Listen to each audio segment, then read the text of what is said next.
하나님 아버지, 하나님의 은혜입니다.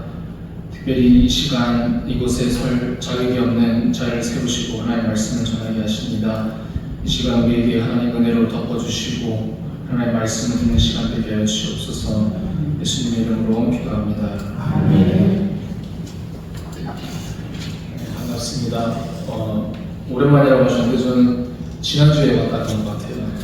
2년이란 세월이 지난 것 같은데 다들 똑같으세요. 똑같으시고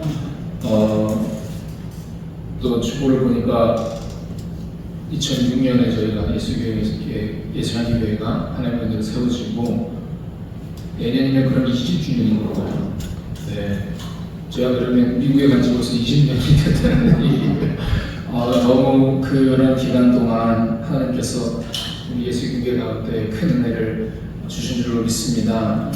저는 미국의 토렌스라는 지역에서 사역을 하고 있고요. 특별히 영어로 예배를 드리는 EM 사역을 감당하고 있어요. 그래서 감사하게 지난 3월에는 저희 EM 성도가 EM 컨글레이션이 교회로 개척을 하는 그런 또 큰 일이 있었어요. 교회에 가입이 되고 이제는 리디밍 그레이스 장로교회라는 이름으로 또 함께 이렇게 계속 예배를 하고 있습니다. 그리고 제가 한국에 오기 전 저희 교회의 일본 선교팀과 함께 두 번째 일본 선교를 다녀왔어요.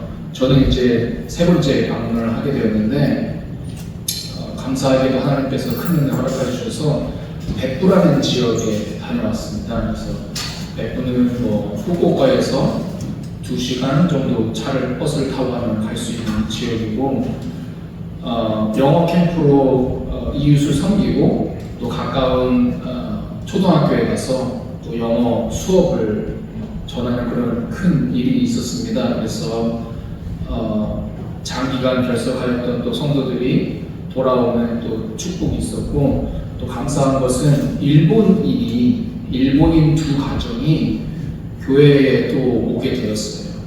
작년에 일본 두 가정을 초청을 해서 같이 또 시간을 보내고 영어 캠프를 했는데 또 한 번 와주었어요. 그래서 이 백부교회가 놀라더라고요. 교회에 일본인이 이렇게 출입을 한다라는 건 참 큰 일이라고 이렇게 이야기를 하면서 참 그런 많은 열매가 있는 또한 일본 선교였습니다. 그래서 어제 또 이제 연락을 했어요. 또 저희 화산 지진 많이 얘기 듣잖아요. 규슈 마지막 남쪽에 있는 섬인데 선교사님께 이제 연락을 드렸더니 거기는 이제 집이 이렇게 멀리 떨어져 있어서 괜찮다고 하더라고요. 저도 확인해 보니까 지금 화산이 있는 가고시마 지역 그쪽에 그냥 한 4시간 이렇게 거리가 있는 것 같아요. 그래서 여기는 안전하고 또 그렇다고 얘기를 하더라고요. 계속 같이 또 우리 기도를 해주시면 좋을 것 같고요. 그래서 요번에 저희가 일본을 갈 때에는 특별히 저희 가족이 함께 같이 갔어요. 파격적인 또 결심을 한 거죠. 일본 선교를 가는데 제가 저희 와이프랑 아이들한테 같이 가서 한번 같이 잘 해보자. 여행을 떠나기 전에 참 기도가 많이 들더라고요. 그렇잖아요. 안 그래도 자기 가정을 데려가게 되면 신경이 더 쓰이기도 하고 또 다른 사람들에게 이렇게 폐가 끼치지 않게 하면서 기도를 참하면서 떠났는데 오히려 아이들이 더 큰 역할을 하더라고요. 그 아이들과 같이 이렇게 인터랙션하고 또 이야기 나누고 하면서 하나님의 은혜를 체험하는 귀한 시간들이었습니다. 정말 감사한 선교 여행이 되었습니다.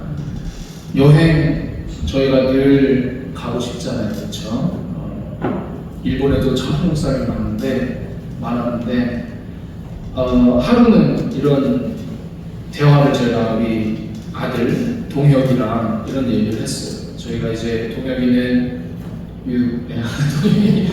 이제 4학년을 마쳤어요. 4학년을 6월에 마치고 이제 돌아가게 되면 8월에 5학년이 되게 되는데 우리 동혁이의 4학년 담임 선생님이 캠핑 전문가세요. 네, 거의 뭐 산에 사세요. 하이킹 전문가시고 해가지고 미국에는 이제 어떤 일이 있냐면 4학년을 데리고 있는 가족에게는 그 내셔널 파크, 국립공원이라고 하죠. 입장권이 무료예요. 그 1년 동안. 한 번도 아직 못 갔어요. 그래서 8월 달이 이제 만료가 되는데 가서 이제 한번 갈 생각을 하고 있는데 선생님이 그래서 그 4학년 아이들에게 그 입장권을 나눠줬어요. 무료이니까 이제 가족들이랑 가라. 그래서 그런 여행을 계획을 하고 있었어요. 그런데 우리 동혁이가 하는 얘기가 자기는 이제 산에 가서 눈을 보고 싶다라는 거예요. 눈을 보고 눈을 만져보고 싶다. 왜냐면 누나 동이가 5학년 때 캠프를 떠나요. 그 학교에서 4박 5일 다닐 때 그때는 아마 눈이 있는 시기였던 것 같아요. 그래서 처음으로 눈을 보고 뭐 눈을 만지고 사진을 찍고 와가지고 우리 동혁이가 대뜸 그러는데요. 그때가 5월인데 나도 지금 산에 가서 눈을 보고 싶다. 지금 우리 당장 가서 눈을 보러 가자. 그래서 저보다 더 현명한 저희 와이프가 5월에는 눈이 없다. 어디를 가도 눈이 없다. 이렇게 대답을 해줬어요. 그러면 좌절이 되잖아요. 나는 5월에 눈을 보러 가고 싶은데. 그래서 제가 이제 몰래 이제 동혁이한테 얘기를 했어요. 나도 이제 가족 여행을 지금 계획 중이다. 생각 중이다. 그건 엄청난 긍정적인 대답이거든요. 부모가 자녀에게 있어서 너 안 돼. 우리 지금 못 가. 이거보다는 아빠가 생각 중이야. 이렇게 얘기를 나눴어요. 엄마는 가족 여행을 뭐 언제 어디서 누구를 왜 무엇을 거치에 맞춰서 계획을 해야 되잖아요. 그날 밤에 이제 동혁이가 자게 되면서 얘기를 나눴어요. 나도 너가 하고 싶은 걸 다 하고 싶다. 모든 것을. 그런데 5월에는 눈이 없다. 그리고 너가 늘 노래를 하듯이 나 하늘을 날고 싶다 이런 노래를 하는데 하늘을 날게 나는 너를 도와줄 수가 없다. 이런 얘기로 그 하루를 마무리한 것이 기억이 납니다. 부모님들은 이 점을 이해하시잖아요. 아이들이 원하는 거 저희가 왜 다 안 해주고 싶겠어요. 꼭 무슨 저희가 아이들이 원하는 것을 뭐 반대하는 그런 부모처럼 보여질 때도 있는데 그래서 뭐 아이들의 고통인데 기쁨이가 아니잖아요. 저희 부모들이. 하지만 부모가 된 자들로서 6개월 된 아기에게 가족 저녁 식사 시간에 스마트폰을 보라고 줄 수는 없어요. 또 이제 너 4살이 되었으니까 아주 멋진 내가 21단 산악 자전거를 너에게 선물해 주겠다. 이게 말이 안 되는 거예요. 그렇죠? 미국에서는 13살인가 15살이 지나면 그래 너는 이제 너가 남자인지 여자인지 너가 이제 결정을 해라. 이럴 수가 없다라는 거죠. 하나님도 마찬가지입니다. 하나님은 우리의 모든 기도를 들으시고 모든 것에 응답하십니다. 그것이 yes 아니면 no라는 거죠. yes 아니면 no. 왜냐하면 하나님은 우리보다 더 지혜로우시기 때문입니다. 그래서 우리는 하나님께 5월에 눈을 내리게 해주세요. 이렇게 기도하지는 말아야 할 것입니다. 오늘 말씀을 살펴봤는데요. 사도행전 12장 기독교인들이 박해를 받는 핍박을 받는 모습을 살펴봤습니다. 계속해서 6절 통해서 또 같이 살펴볼 텐데 또한 하나님께서는 그 그리스도인들을 구원해 내시고 인도하여 내시는 모습을 저희가 살펴볼 수 있습니다. 하나님은 이러한 그리스도인들의 고난과 또한 그들을 구원하심을 통하여서 역사하시고 또 영광을 받으시는 하나님이십니다. 하나님은 그의 아들 예수 그리스도를 통해서 그의 고난을 통해서 또 그의 영광을 통해서 영광을 받으신 우리 하나님이시기 때문입니다. 오늘 말씀을 살펴볼 텐데요. 세 가지 이야기를 이렇게 하고 싶어요. 세 가지 이야기. 잔과 세례라는 이야기를 나누고 싶고요. 그리고 간절한 기도, 그리고 마지막에는 우리의 기도는 우리를 놀라게 한다. 이렇게 세 가지로 얘기를 나눴으면 좋겠습니다. 먼저 잔과 세례, 이것이 무슨 뜻인지 한번 살펴보도록 하겠습니다. 1절을 보게 되면요, 이 무렵에 헤롯 왕이 손을 뻗쳐서 교회에 속한 몇몇 사람을 해하였다, 이렇게 말씀하고 있어요. 오늘 본문에 헤롯이 등장을 해요. 이 헤롯이 예수님 탄생 당시에 그 유아들을 학살한 그 헤롯이 아니더라고요. 이 헤롯은 그 헤롯 대왕의 손자, 그래서 헤롯 아그리파라는 사람입니다. 그의 아버지 아리스토블루스라는 왕이 살해를 당해요. 그렇기 때문에 그 가족이 이 헤롯도 살해를 당할 것을 두려워하여서 로마로 보내가지고 그때 당시 이제 후에 형제가 되는 가이우스와 함께 자라게 돼요. 그래서 가이우스가 나중에 로마 형제가 되었을 때 이 친구를 이스라엘의 왕으로 임명을 하는 거죠. 분봉왕이라고 하죠. 그래서 로마 총독 본디오 빌라도가 지배하던 이 지역을 친구의 배려로 지금 헤롯이 왕의 자리를 하고 있는 것입니다. 하지만 현실적으로는 꼭두각시 왕이라는 거죠.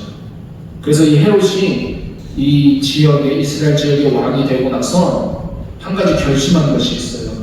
내가 그리스도인을 괴롭혀야겠다.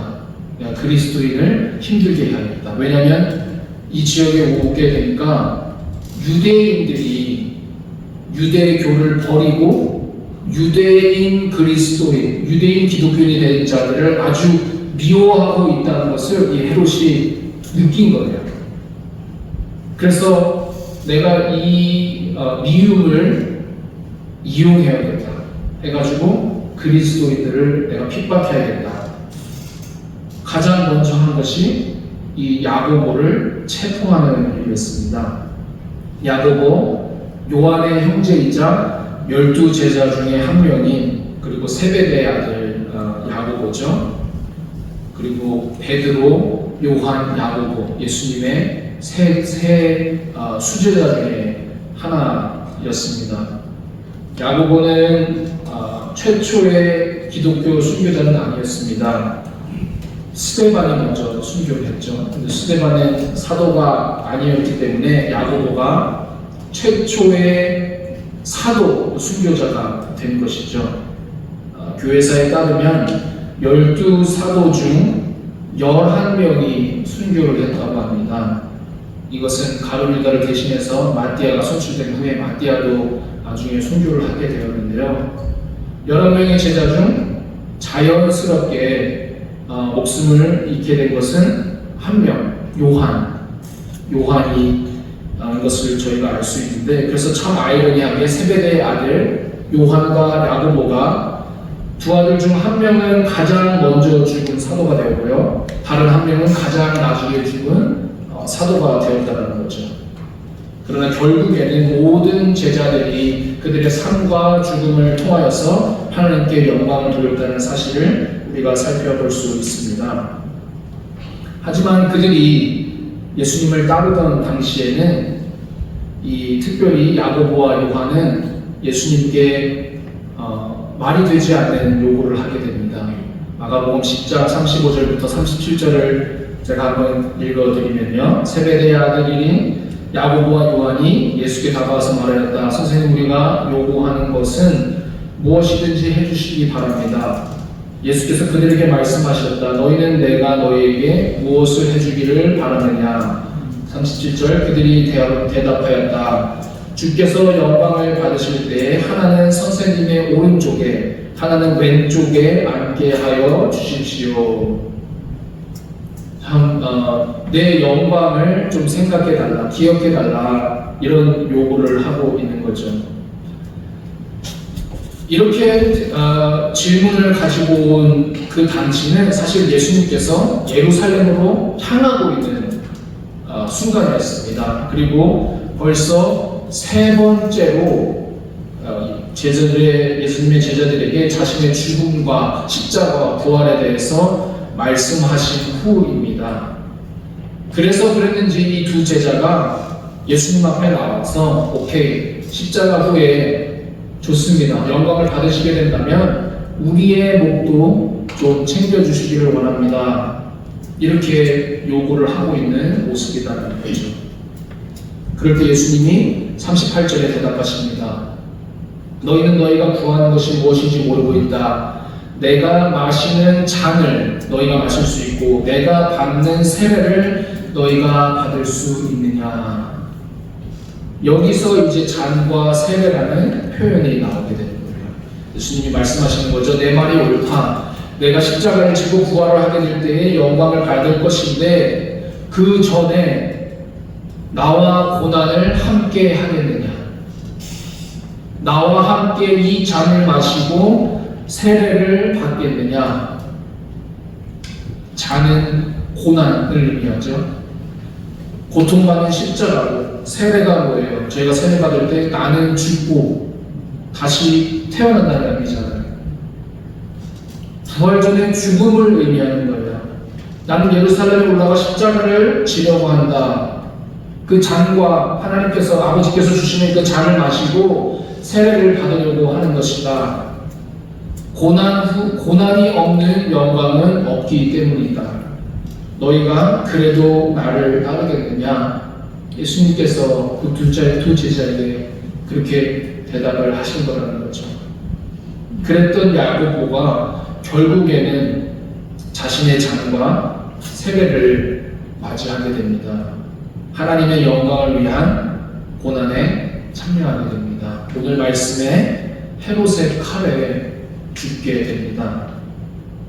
전승에 따르면 야고보가 참수당할 때 그의 경비병이 예수님에 대한 간증에 깊은 감명을 받아서 예수님을 믿는다고 고백하고 야고보와 함께 처형당했다는 사실이 있습니다. 예수님도 이렇게 기도하셨죠. 이 잔을 내게서 옮기시옵소서. 그러나 나의 원대로 마시옵고 아버지 뜻대로 하옵소서. 그 예수님의 기도를 우리가 기억할 수 있습니다. 예수님은 순종하셨습니다. 그의 잔을 받으셨고 그의 죽음을 맞이하셨습니다. 우리의 구원을 위하여, 우리의 죄의 용서를 위하여 예수님은 순종하셨습니다. 우리의 기도도 마찬가지여야 할 것입니다. 잔과 세례 없이는 영광이 없고 인내와 순종 없이는 영광이 없습니다. 아버지 뜻대로 하옵소서. 그 기도가 우리의 기도가 되어야 할 것입니다. 이 잔과 세례를 내가 받겠나이다. 우리의 간절한 기도가 되어야 할 것입니다. 예수님을 따르겠습니다. 십자가를 따를 영광을 우리가 바라보기 때문입니다. 그것이 바로 제자의 삶입니다. 십자가를 통하여 당신의 뜻을 이루소서. 우리는 순종하겠나이다. 하나님께 간절히 기도할 때 우리는 우리의 잔과 세례를 취하게 되는 것입니다. 두 번째로 간절한 기도를 보게 될 때에 3절을 보게 되면 상황이 더욱 악화가 됩니다. 이제는 야고보가 순교한 후에 베드로를 잡아서 4절에 보게 되면 베드로도 잡아서 감옥에 가두고 4인조 경비병 4에게 맡겨서 지키게 하였다 말씀하고 있습니다. 헤롯이 야고보를 죽이고 나서 유대인들이 너무 좋아하는 거예요.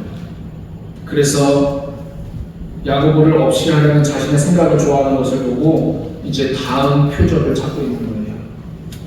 맞습니다. 그는 이방인입니다. 하나님을 두려워하지 않습니다. 그래서 사람들이 기뻐하고 자신의 인기가 올라가는 것을 좋아합니다. 그래서 지금 베드로의 뒤를 쫓고 있는 것입니다.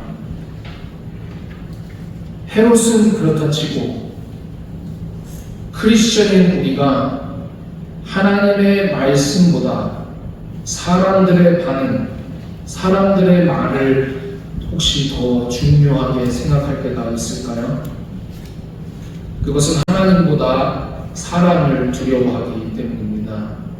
그런 일이 왜 우리에게 일어나는 걸까요? 기도하지 않기 때문입니다. 야고보가 헤롯에게 죽임을 당했을 때 예루살렘 교회가 그를 위해 기도하지 않았겠습니까? 지금 예루살렘 교회는 어려움 가운데 있습니다. 지금 두 사도가 어려움을 당하는 것에 더하여서 기근이 가득하였다고 해요. 예루살렘에. 그래서 어려움에 처해 있어서 안디옥 교회에서도 크리스천이 부어품을 보내고 필요한 것을 보내는 것을 우리가 볼 수 있습니다. 그래서 예루살렘 교회는 어려운 가운데 하나님한테 기도하고 있었다는 거죠. 그런데 오늘 본문을 보게 되면 그 기도가 응답되지가 않아요. 야고보가 죽게 되고 베드로가 체포하게 됩니다. 여기서 질문이 있을 수 있죠. 계속 기도해야 할까요? 계속 기도해야 할까요? 5절을 같이 보죠. 이렇게 되어서 베드로는 감옥에 갇히고 교회는 그를 위하여 하나님께 간절히 기도하였다. 계속 기도했다는 거죠. 하나님께 간절히 기도했다라는 거죠. 기근이 있고요. 헤롯의 핍박이 있고요. 이런 일들 저희의 인생 가운데 겪고 싶지 않은 일들입니다. 그렇죠? 그런데 저희가 곰곰이 생각해 볼 때에 저희가 기근이 두려워서 하나님을 찾는 것일까요? 헤롯이 두려워서 하나님을 찾는 것일까요? 당신의 상황이 당신을 기도하게 합니까? 한번 생각해보면 나의 상황이 나를 기도하게 한다면 저희는 사실 헤롯과 다를 것이 없는 자들입니다. 헤롯은 유대인들이 기뻐하는 것을 보고 베드로를 또 감옥에 가둔 거예요. 그러면 우리도 또한 내가 상황이 어렵네요 해서 기도하게 되는 것 맞습니다. 상황에 따라 기도할 수가 있죠. 어쩌면 내 상황이 어렵기 때문에 하나님께 더 간절히 기도할 때가 바로 내가 어려운 가운데 기도하는 상황이 될 수 있다는 거죠. 그렇다면 마치 헤롯이 유대인들을 기쁘게 하지 않았다면 베드로가 감옥에 갇히지 않을 수 있었던 것처럼 내 상황이 내가 기도하게 하는 상황이 아니라면 하나님께 기도하지 않아도 되냐라는 질문인 거죠. 예루살렘 교회는 기근이 닥쳤기 때문에 기도한 것이 아닙니다. 야고보가 죽을까봐 두려워서 기도한 것이 아닙니다. 베드로가 감옥에 있어서 기도한 것이 아닙니다. 이런 일들은 그들이 기도하는 동안 일어났습니다. 그들이 기도하는 동안 이런 일들이 일어난 거예요. 그래서 야고보가 죽어도 기도를 했고요. 기근이 와도 기도를 했고요. 베드로가 옥에 갇혀도 기도를 하는 거예요. 이 다른 점이 보이시나요? 기근이 와서 기도를 한 것이 아니라 베드로가 옥에 갇혀서 기도를 한 것이 아니라 야고보가 순교를 당해도 기도를 하였고요. 베드로가 옥에 갇혀도 예루살렘 교회는 기도를 했다라는 것입니다. 야고보가 죽든 야고보가 죽지 않든 크리스천은 하나님께 간절히 기도하는 것입니다. 하나님께서 계시기 때문에 우리가 기도를 하는 것입니다. 우리의 상황이 우리를 기도하게 하는 것이 아니라 하나님께서 존재하시기 때문에 연약한 인간은 하나님께 기도를 하는 것입니다. 인간의 어려움이 신의 존재를 정의하는 것이 아니라 하나님의 존재가 인간으로 하여금 하나님을 찾고 하나님에게 향하고 하나님께 반응하게 하는 것입니다. 나의 떠드는 기도 소리가 하나님이 있는지 없는지를 정의하는 것이 아니라 하나님의 존재가 우리의 기도를 정의하는 것입니다. 우리가 간절히 기도하는 이유 바로 하나님께서 살아 계시기 때문입니다. 그래서 하나님한테 기도하는 우리의 모습이 내 방법으로 기도하는 것이 아니라 하나님의 영으로 하여금 하나님께서 우리로 하여금 그 앞에 나아가게 하는 자들, 기도하는 자들로 삼아 주시는 것입니다. 하나님의 존재가 우리에게 임하였기 때문입니다. 하나님의 영이 우리 안에 있기 때문입니다. 그래서 우리는 기도, 하나님의 영을 숨쉬는 일을 하는 것입니다. 그것이 바로 우리의 하나님께 향하는 간절한 기도가 되어야 할 것입니다. 헤롯의 손이 사도행전을 쓴 누가가 표현이 아주 근사해요. 요 바로 전장에는 하나님의 손이 크리스천과 함께하여서 말씀이 전하여지고 수가 더해졌다 이런 표현을 하는데 여기서는 헤롯의 손이라고 표현을 해요. 헤롯의 손이 얼마나 할 수 있는지 여기에 기록을 하고 있는 거예요. 하나님은 사람을 어떻게 대하고 있는지, 베드로를 어떻게 옥에 가두었는지 4절에 보게 되니까 베드로를 잡아서 4인조 경비병에게 4패에게 맡겼다는 거예요. 4인조 4패 4, 16. 그 한 명을 못 도망가게 하려고 16명을 붙여놓은 거예요. 그래서 기록에 따르면은 베드로와 함께 한쪽에 오른쪽에 경비병을 놓고 왼쪽에 경비병을 놓고 쇠사슬로 3명을 이렇게 묶었다라고 해요.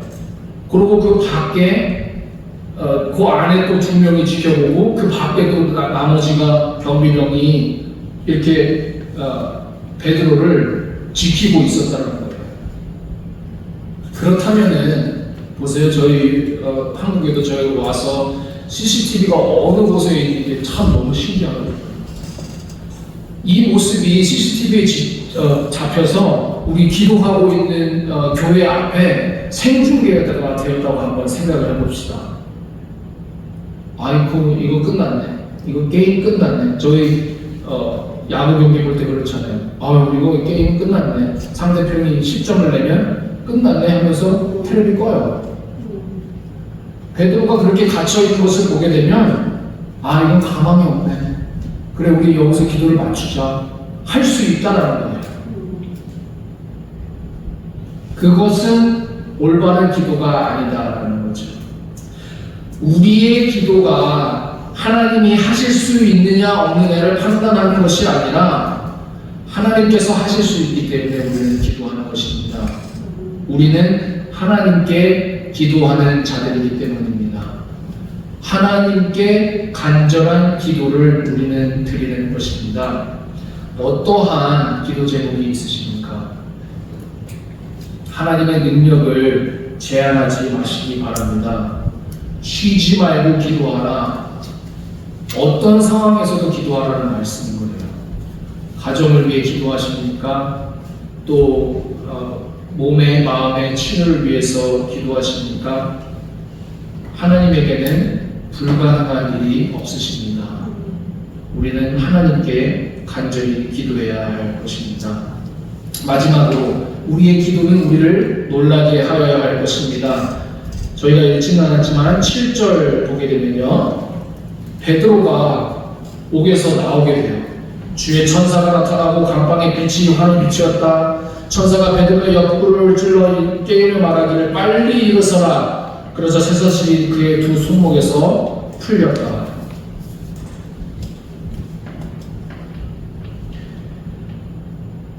그렇게 베드로가 풀리고 나서 12절에 보게 되면은 마가의 집에 가게 돼요. 마가의 집. 요한의 어머니 마가의 집. 요한은 이제 마가가 요한이라고도 불리고요, 마가라고도 불려요. 참 좋은 이름은 다 가지고 있는 것 같아요. 요한과 마가. 그래서 그 어머니 마리아의 집으로 베드로가 향하게 돼요. 왜냐하면 거기서 12절 하반절에 보게 되면 많은 사람들이 모여 베드로를 위해 기도를 하고 있었기 때문이라는 거죠. 그곳에 기도하고 있는 자들에게 베드로가 나타났을 때 사람들이 놀래요. 여종이 나가서 베드로를 맞이하게 되고 뭐라고 하냐면 주의 천사다. 이것은 베드로의 천사다 라고 얘기를 해요. 지금 실제 베드로가 아니라 믿지를 못하는 거예요. 무슨 상황이에요? 우리의 기도가 응답되었을 때 우리가 믿지를 못해요. 이게 사실이야. 믿지를 못해요. 그래서 또 의심을 한다라는 거죠. 여기서 우리가 또 살펴볼 것이 함께 기도하는 모습을 우리가 볼 수 있습니다. 마리아의 집에 하나님의 사람들이 모여서 함께 기도하는 집이 되었습니다. 그래서 그 마가의 어머니는 그의 집을 기도하는 집으로 세웠습니다. 그 집에서 자란 마가는 나중에 바나바와 바울과 합류하여서 선교사가 돼요. 그들과 함께 선교 여행을 떠나게 돼요. 기도하는 집 가운데 세워진 이 마가가 바울과 바나바와 함께 기도하는 자, 함께 사역하는 자로 성장을 하게 됩니다. 그 기도하는 집에는 하나님의 진리가 함께하기 때문입니다. 저희가 기도할 때 왜 놀라냐면요, 내가 기대하지 않은 것이 일어나요.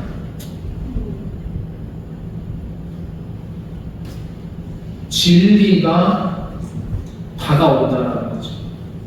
내가 기도할 때 진리가 다가온다는 것. 그래서 그 진리는 우리를 놀라게 한다는 것입니다. 계속 살펴보면요, 하나님이 진리이세요. 우리는 아니에요. 그래서 하나님의 진리가 우리한테 다가갈 때 우리는 놀랄 수밖에 없어요. 기대하는 것들이 아니기 때문에. 진리라는 것 살펴보게 되면요, 하나님의 고유의 특성입니다.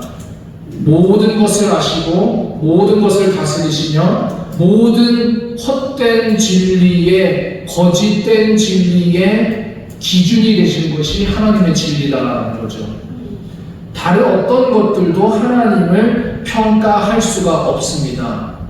그래서 우리는 사실 그 진리와 대면하게 되어서 우리가 깨어져야 되는 것입니다. 그렇게 하나님의 진리가 우리에게 다가가야 하는 것입니다. 그 진리 가운데 우리가 기도를 하게 될 때에 하나님께서 진리로 우리를 찾아오시고 우리 마음 가운데 진리를 심어주실 때 우리가 응답하며 기도를 할 수 있는 것입니다. 그래서 그 진리를 말하고 나누는 자들로 세우신다라는 거죠. 하나님께서 진리 가운데 우리를 찾아오시게 될 때에 우리는 진리를 말하고 진리를 전하는 자들로 세워진다라는 것입니다. 오늘 이 마리아의 집에 모여서 기도하는 자들이 이 모습을, 이 경험을 하게 되는 것이라는 거죠. 하나님을 믿고 그 진리를 믿는 자들이 함께 모여 기도하게 될 때에 베드로가 대문을 두드리고 그 문 앞에 서 있는 모습을 이 기도하는 자들이 경험을 하게 된다는 거죠. 베드로가 예수님의 모습을 지금 하고 있어요. 부활하여서 제자들을 찾아오신 예수님, 문 앞에 서서 잠긴 문도 막을 수 없는 하나님, 예수님. 그 문 앞에 진리가 서 있다라는 거죠. 문 앞에 부활하신 예수님이 서 있다라는 거죠. 그래서 요한계시록 3장 20장에 이렇게 말씀하시죠. 부활아, 내가 문 밖에 서서 문을 두드리고 있다. 누구든지 내 음성을 듣고 문을 열면 나는 그에게로 들어가서 그와 함께 먹고 그는 나와 함께 먹을 것이다. 아멘. 베드로가 진리를 전하는 자로서 그 기도하는 집 앞에, 문 앞에 서 있다는 것이죠. 이것이 하나님께서 어떻게 자신의 몸과 그리스도의 몸과 공동체를 세우시는지 보여주고 있습니다. 몸은 서로를, 그리스도의 몸은 서로를 위해 기도하고 또 베드로를 위해 기도하며 이곳에 모여 있었습니다. 그들은 그 진리를 믿고 하나님의 말씀과 능력을 신뢰하며 진리의 기초 위에 선 교회가 된 것입니다. 그렇기 때문에 하나님께 간절히 기도하며 잠긴 문도 막을 수 없는 신앙 공동체가 된 것입니다. 아니, 쇠사슬도 풀어버리는 신앙 공동체가 된 것입니다. 아니, 헤롯의 칼도 두려워하지 않는 진리 위에 선 신앙 공동체가 된 것입니다. 이 몸의 소망 구원가 우리 주 예수 뿐일세. 우리 주 예수 밖에는 믿을 일이 아주 없도다. 굳건한 반석이시니 그 위에 내가 서리라. 그 위에 내가 서리라. 아멘. 이것이 우리의 고백이 되어야 할 것입니다. 하나님께서 우리에게 진리를 전하여 주실 때 우리는 기도 가운데 놀랄 수밖에 없습니다. 기도할 때 우리는 진리 앞에 서게 될 것입니다. 그리하여서 그 진리를 대언하는 자들로 세워주실 것입니다. 제가 이렇게 써놨어요. 기대할 수 있는 것을 기대하지 마십시오. 하나님의 능력은, 하나님의 손은 그것보다 더 크십니다. 우리를 고난 가운데 인도하실 것입니다. 우리를 어려운 가운데 인도하실 것입니다. 쉬지 말고 기도할 것은 우리가 기도하는 집으로 부르심 받았기 때문입니다. 진리로 가득한 하나님의 집이 되었기 때문입니다. 그래서 하나님께 간절히 기도하는 우리, 칼과 쇠사슬, 잠긴 문을 맞서는 진리 위에 서가는, 든든히 서가는 우리 예수의 교회 성도님들 되기를 예수님의 이름으로 축복합니다. 기도하겠습니다. 하나님 아버지 감사합니다. 우리가 때로는 이 자리를 내게서 옮기시옵소서 기도하지만 예수님처럼 내 뜻대로 마옵시고 아버지 뜻대로 하옵소서 기도하는 자들 되게 하여 주시옵소서. 상황이 아닌 눈을 들어 나의 도움이 하늘에서 오므로 하늘에 눈을 올리고 눈을 향하여 하나님께 기도하는 자들 되게 하여 주시옵소서. 칼과 기근과 전쟁과 쇠사슬, 잠긴 문이 우리를 막을 수 없습니다. 진리 위에 든든히 서서 온전히 하나님께 기도하는 우리 될 수 있도록 하나님 은혜 허락하여 주시옵소서. 예수님의 이름으로 기도합니다.